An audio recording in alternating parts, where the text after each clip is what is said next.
Hey, everybody, welcome back to this live episode of Think Business. I'm really looking forward to talking with Kara Goldin, founder and CEO of Hint Inc., best known for its award-winning Hint Water, the leading unsweetened flavored water.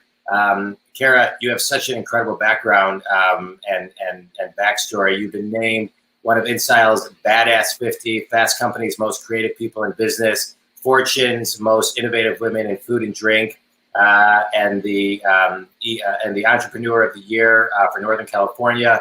Huffington Post listed you as one of the six disruptors in business alongside Steve Jobs and Mark Zuckerberg.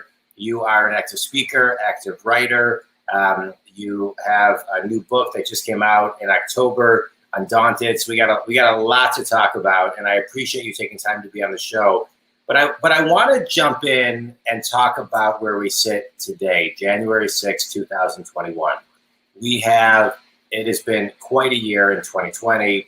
As we sit here in 2021, I want to start by asking you, how has your leadership changed since January of last year?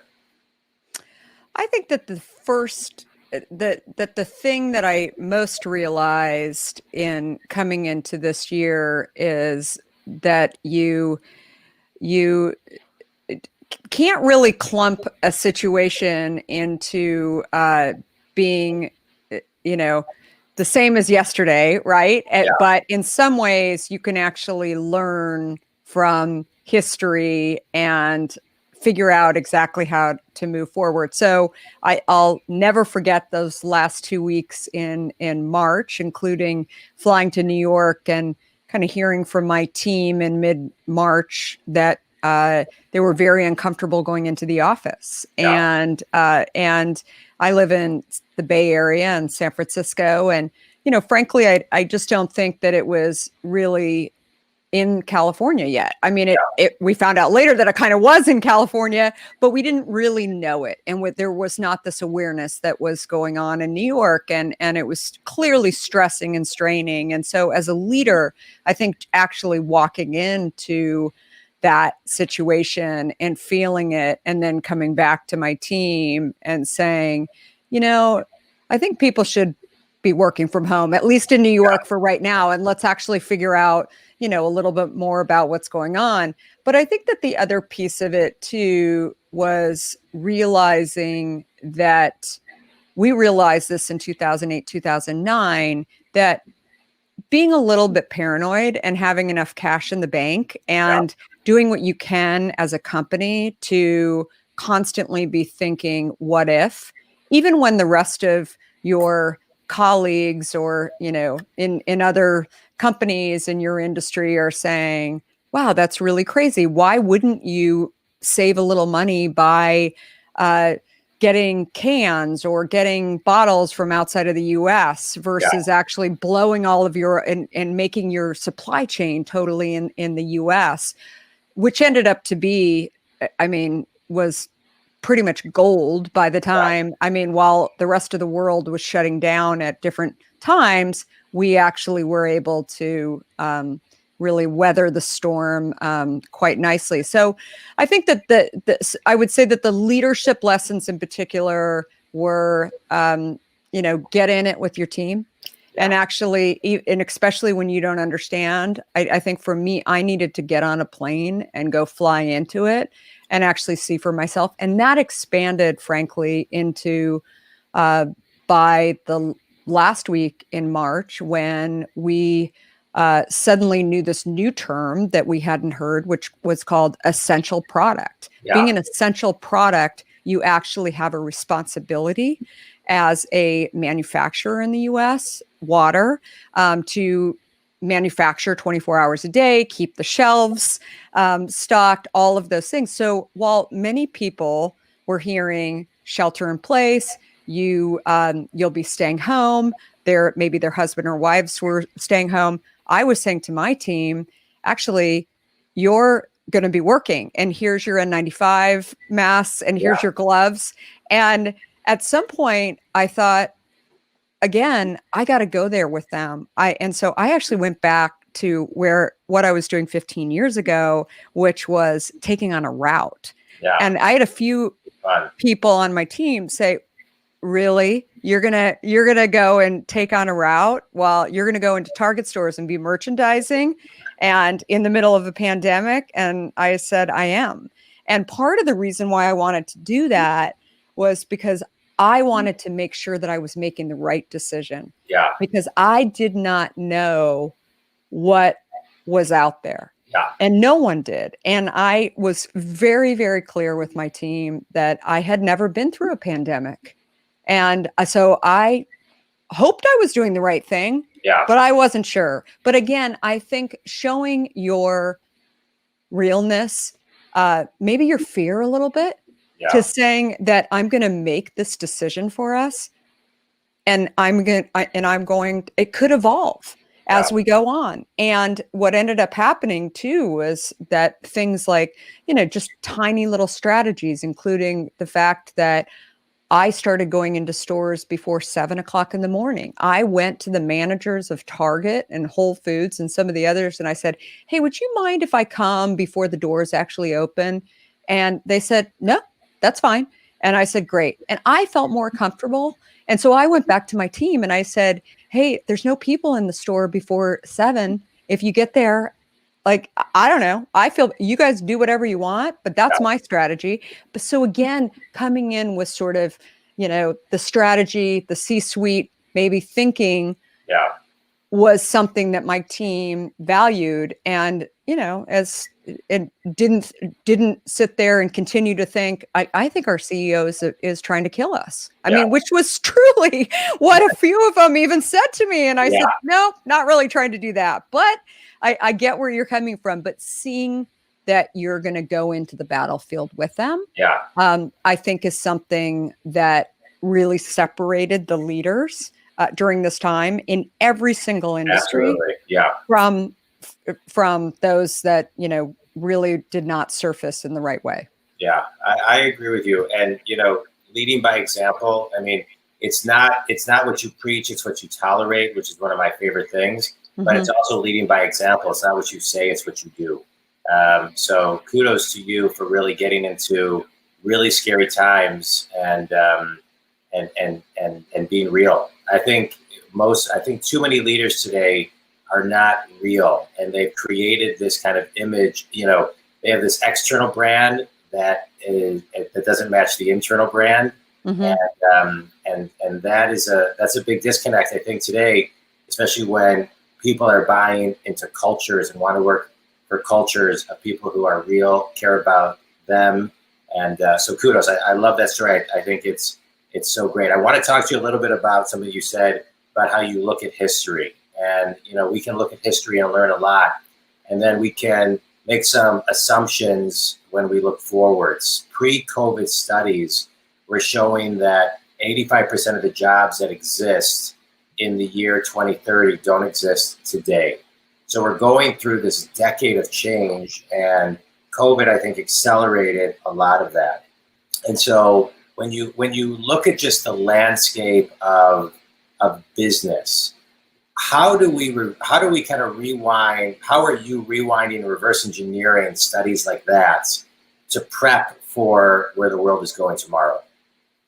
Well, I think clearly, automation, which I touched on a couple of minutes ago. I mean, I think that the more that you can automate anything, I think that it ends up to be better. It ends up that during a pandemic, when you have a product like ours that doesn't have preservatives in it, we've always been maybe a little paranoid about on our lines when we have 8 different plants, and on our lines when, the bottle's getting filled and the extract is going in, we don't have any preservatives. And so what if Joe comes into work that day and he sneezes? And people said, yeah, but it's tiny, just like it. And I said, yeah, maybe, but you don't have anything to kill it, right? Once it goes in the bottle. And again, we've never had an issue. So you never really know by the time it gets into a 16-ounce bottle exactly what it's going to do. But I just thought, I don't like it. Let's try and figure out if we can get rid of the people in the room. And so that's been our project and our chief operating officer, was running that whole project. And I mean, we were joking for the last few years, almost like, God, why are you so paranoid? I mean, we're down to one person in 2019 in the room. We're like, what are the chances? And he would not stop until it was at zero. Yeah. And so by the end of 2019, we had no people in the room. And we were like, clapping, but then we were like, does it really matter? It ended up, it mattered a lot. So by the time March rolled around, we were in such a great position to not shut our factories down at all, like a lot of other factories, because we had actually done this automation. And so I think that would be the number one thing that I would be saying to businesses is there, think about your business and think about, well, first of all, look back in history and figure out like what happened this year. What was hard? Right? Instead of saying, forget about 2020, I actually look back in history and say, what happened? What could we do better? Own it, right? Own when you did not like think about it the right way. You weren't prepared, whatever it was, and figure it out. And I think that is the number one thing. Yeah. And then figuring out, is there something here that I can be automating? Is there something else that I should be looking at and doing so that if another pandemic comes along or something else comes along that's scary? And that's really the number one thing that I see. And I think it's across all industries, frankly. Yeah. I love what you're talking about, the systems, the processes, the automation. I have a question for you, because what you're talking about also is listening to your instincts, listening to that voice, listening to the extra, where I think 99 out of 100 people would have said, yeah, but it's fine the way it is. But something kind of pushed you to kind of keep on going, right? And so what is that extra little something? Because that little something is what separates the great from the exceptional, and I think gets you on the list of being a disruptor along the sides of Steve Jobs and Mark Zuckerberg. Looking forward, one of my favorite shows is The Men That Built America. It's on the History Channel. Have you seen it? I have. Yeah. I have. And it starts with Vanderbilt selling his ships, knowing that there's going to be moving to railroads. But there wasn't Uber, there wasn't anything in front of him to direct him.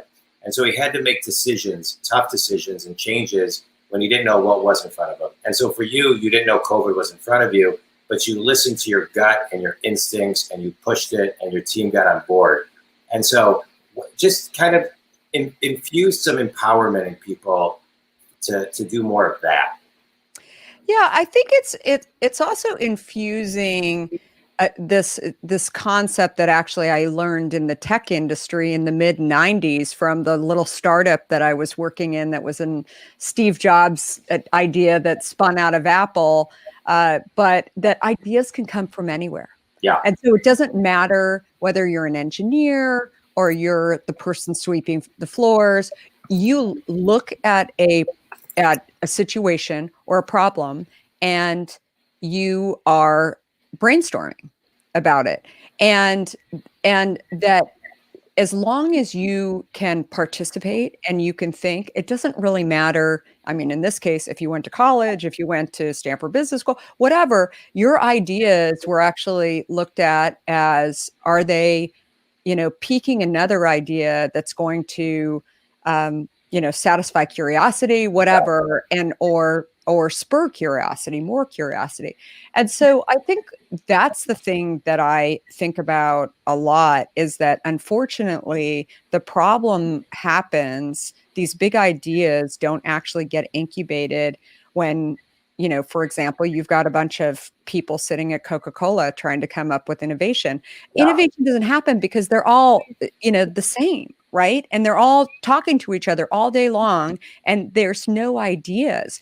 The ideas come from people who come into an industry when they have questions, and they're just acting as regular consumers, right? And they're it's like you asked me, so wait, how does a bottle of Hint actually get produced? you're a smart person, right? But you just haven't lived in it, right? And so that was how I really looked at this problem. What I didn't know was that the being intelligent and then jumping in and asking these questions, you just keep asking more questions. And I mean, I couldn't figure out, for example, why a product didn't have preservatives in it, or I mean, everything that I saw out there had preservatives, and I thought, can't we have a product without preservatives in it? And like, why do we need preservatives? And no one had the answer. And so I said, I don't know. I just don't really want preservatives. So how do we do that? And everybody I talked to, 99% of the people I talked to said, because you can't. Yeah. And that to me is not an answer. I don't know. Maybe I like bothered my parents too much, and they would say no. And I'd say, why? I mean, all of those kind of things come along to sort of train you and to think about this. But again, I think if you're so often we opt ourselves out because we think, oh, I don't have experience, when actually it's counter to that, to what is needed. Yeah. And I think that's the really the biggest thing that people should be thinking about. It's interesting. I worked at the end of the Obama administration. I was invited into this committee. There were 30 of us that were invited in to focus for 2 years on spurring entrepreneurism throughout the country. And Obama actually picked 30 entrepreneurs from all different walks of life, including me. And we sat in a room, and one of the projects that I was tasked to think about was recycling. And what was it that was missing? And it was interesting because I also worked alongside this guy, Joe, who was living in West Virginia, and he was looking at how to bring former coal miners back into the workforce because the coal mine. And so at first I thought, now what in the world are Joe and I going to be talking about here? Yeah. And then all of a sudden I was just sitting. I mean, he spurred so many ideas and so many thoughts. And that really goes back to this original comment that I made about what I learned in the mid-90s, that I really think that the tech industry really has been probably the most active in kind of thinking about that ideas can come from anywhere. Yeah. And that is so central to every single industry, I believe. Yeah, I love it. I love it. All right. I love every word that you're saying. And I want to shift to women in the boardroom. I want to talk about this year. Studies show that Fortune 500 women equate to 7% last year, and it will get to 8% this year. I have a 14, soon to be 15-year-old daughter that I know is going to do things that are going to change the world. And I want to make sure, and one, thank you for being a pioneer for the daughters of all of us, to have somebody to look up to and know that everything is possible. But how do we get that 8% higher? What can women do and what can men do? So much to say about this, and so many feelings about it too. So first of all, I think that there's a balance between listening and understanding that there's this issue out there where the number is low, and also just plowing forward. And so in my book, I call them, doubts and doubters. It's like when you start to pick up on, the fact that it's a small percentage and you're smart, you're like, oh, that's really small. So the odds are against me. I get that. But then the more you start to articulate that, you're going to bring those doubters in, right? People are going to think, oh gosh, yeah, there's no way that this is going to be possible. And so I think that instead of focusing, doesn't mean that you can't recognize that the number is there, but move forward. Yeah. And it's your job. And I really do believe this and I feel this and own this every single day, that if I don't show up and I don't go do the things that I need to do, including being part of the Obama administration too. I'm a mother of four, a CEO. Did I have time for it? No. But I said, you know what?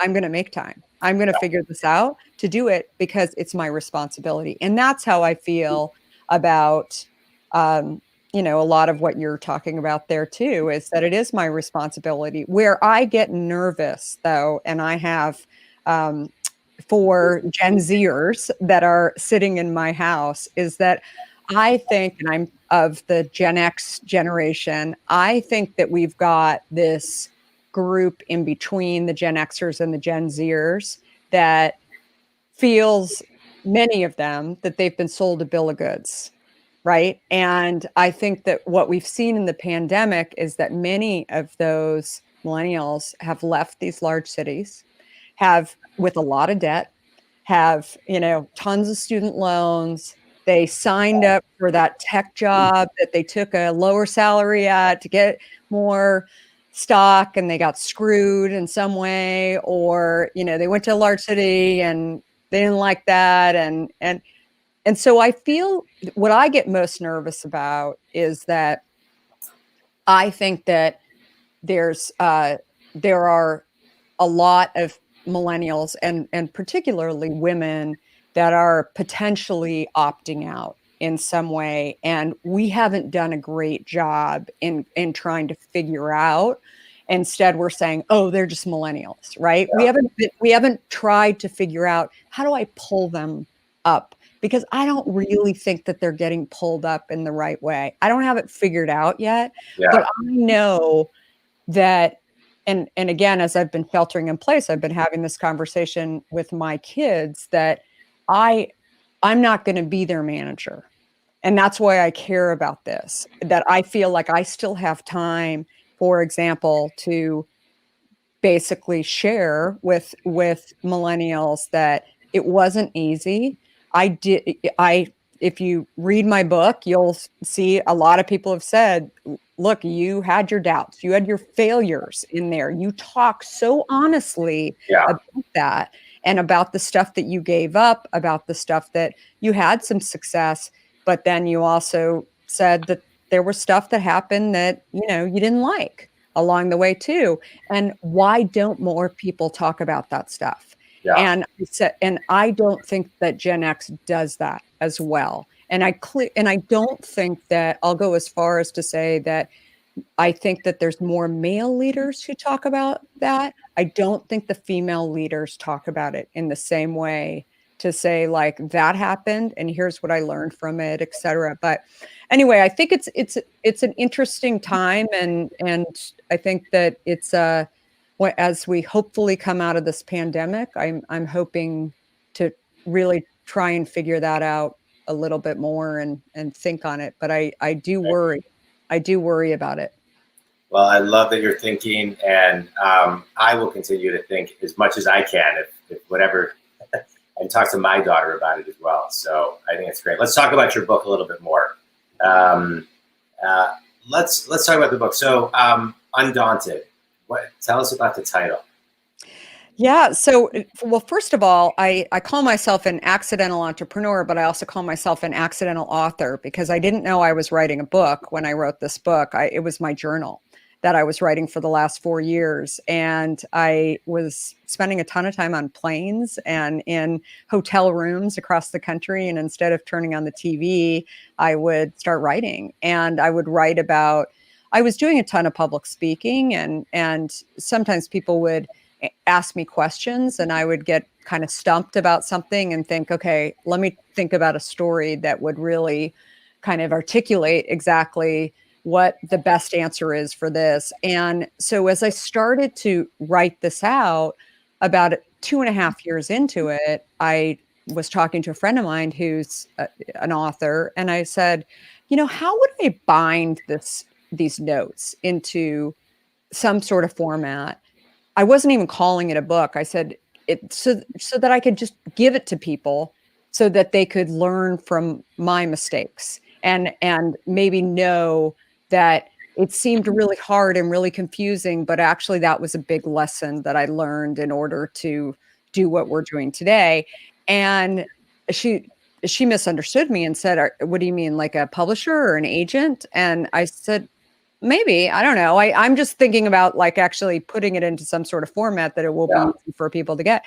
And that's when, I figured out that I've got a book. And I led with doing it because I felt like it would help people, which frankly is probably the last 20 years of my life, in many ways, how I think about things, even if they're hard. I think I always talk about that. I never thought about this as a beverage company when I had seen that by giving up diet soda and drinking water, that it made me tremendously healthier, not just like unobvious, but obvious. I mean, I lost in 2.5 weeks, I lost over 20 pounds. I mean, it was significant. I thought, wait, we have all these people that are on diets all over the world and spending lots of money doing this. And yet it's more about go do this versus stop doing that. Yeah. And instead start drinking water. My problem was I was bored with water. I grew up in Arizona. I should have been drinking a ton of water. I never did because I just didn't love the taste. Yeah. And so when I figured out for me how to get healthy, then I thought if I could go and launch this beverage, we could not only get people to drink water, but big diseases like type 2 diabetes, which were just cropping up about 15 years ago. I did this because I thought, that's my mark. If I can actually help people get healthy in the world, that's not only pretty damn cool for me, but also for my family. That's the mom. That is the mark that I wanted to make in my life. And so when I started to really think about, that, and I think that was one of the first times that when I was thinking about Hint, where I just really thought about what's my legacy. And I think that was what I thought about this book too, that all the people that I would talk to often on, LinkedIn, or they would hear about my story and write to me, and they maybe loved Hint. Some of them had never tried it. I thought if I could actually just let people know a little bit more that I had no experience in the beverage industry. I had no idea what I was doing. I sat there and followed people in Whole Foods who looked official and said, "Hey, are you a distributor?" And they'd say no. And I'd say, "Oh, well, do you know any?" I mean, I had no idea what I was doing. Yeah, that's great. And meanwhile, like sometimes I was even strolling my cart through the aisles. I mean, it was like a scene. As my husband says, we would have made a lot more money if we actually like started rolling the cameras. I mean, the stuff. But I also thought it was fun. Yeah. Right? And it was hysterical. And, I would go to like 15 years ago, I'd be invited to dinner parties and I would tell my friends in tech and they'd be like, "Wait, what are you doing? Oh my God, this is hysterical." And I said, "Yeah, the guys from Pepsi, they threw my product out in the garbage dumpster. Like I saw the guy doing it." Yeah. And he was like, "What did you do?" And I said, I went up to him and I said, "How can you do that?" And he said, "Watch me." And I was just, wait, don't do this. But again, I just thought that I didn't know this world existed. Yeah. And it was just bizarre to me, but also it was educational to me in many ways too. And I think like that's the one other thing that I would say too, which is almost a book in and of itself. I just actually launched a piece on this today on LinkedIn about the importance of learning. Yeah. Somewhere along the way, I believe we sort of, maybe college is the last time where we're taught that, you get a job and then you go become a manager. And then maybe some of you will actually become a CEO of a company. And unfortunately, that journey gets less and less about learning and more about teaching. Yeah.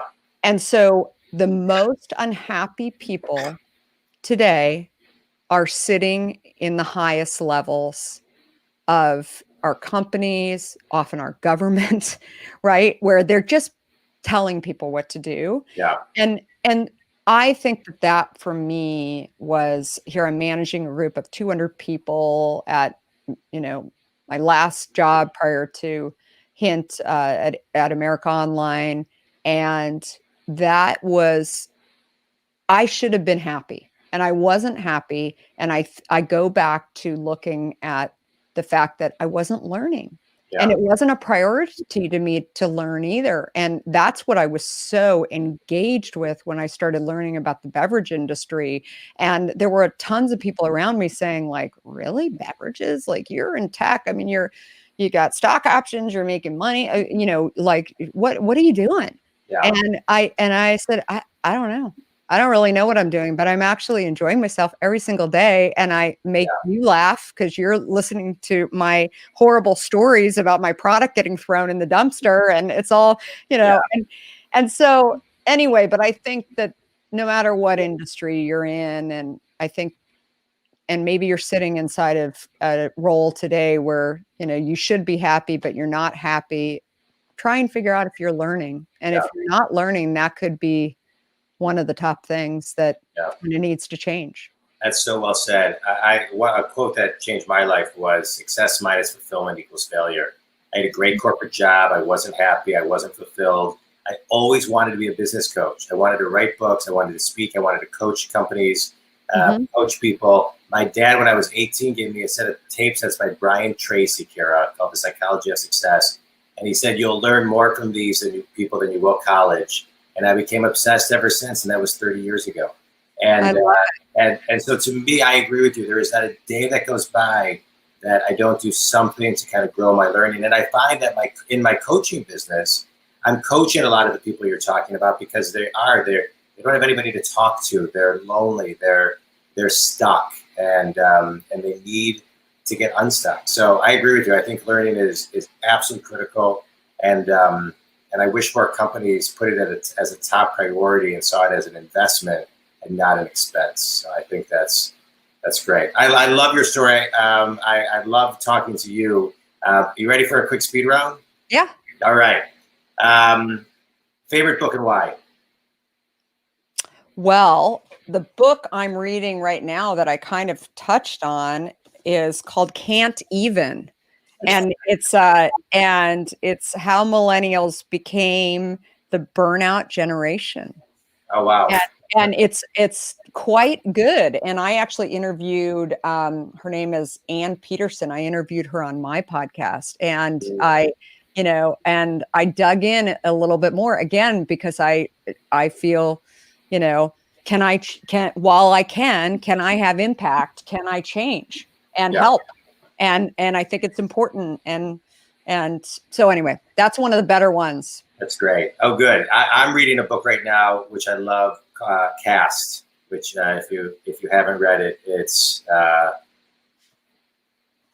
right on my pile. It's right incredible. There. It's incredible. Yeah. We're actually doing a family book club with oh, really? We're all reading it, and then we're talking tomorrow about the book, and it's that's a good idea. It should be a must read for everybody. That's a great idea. Yeah.